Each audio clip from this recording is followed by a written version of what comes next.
Hey, I'm Bailey. I'm your student physical therapist assistant, and I'm going to be showing you the Goni norms for upper extremity. The first joint that we're going to check out range of motion for is the shoulder. So usually you're laying supine on your back to measure flexion and extension, but the first thing that we're going to do is flexion all the way up next to your ear. This creates 180 degrees, the normal range, and then back down.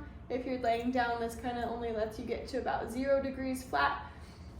The next one is abduction, which is going to be out to the sides, kind of all the way above your ear, 180 degrees this way, and then we adduction back down to the sides. So for shoulder, external rotation and internal rotation, you can kind of see from either side, but we're going to start at about 90 degrees. Internal rotation is only going to be able to come down to about 70, and then that external rotation comes back to that kind of 90-degree angle that you can see from this direction.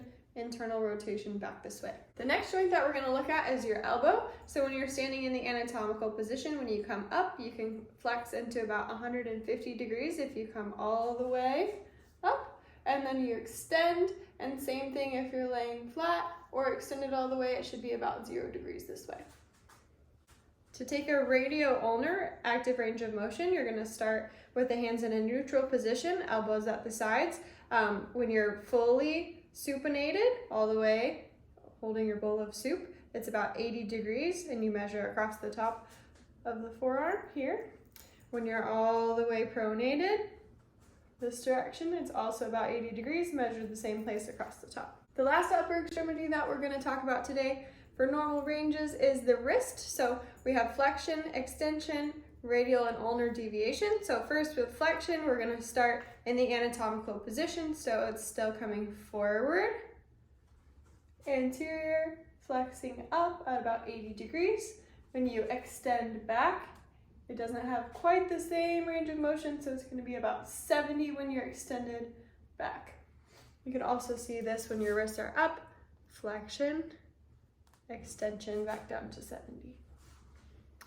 The last two for your wrist is radial and ulnar deviation. So same thing, starting in the anatomical position.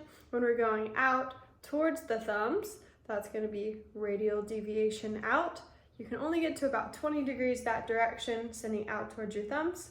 And ulnar deviation comes back towards your pinkies. So we're going to come pinkies in. Same thing, that can only come back to about 30 degrees. So we're going to do from here, you can kind of see better, out towards the thumbs, radial deviation, in towards the pinky, ulnar deviation this way.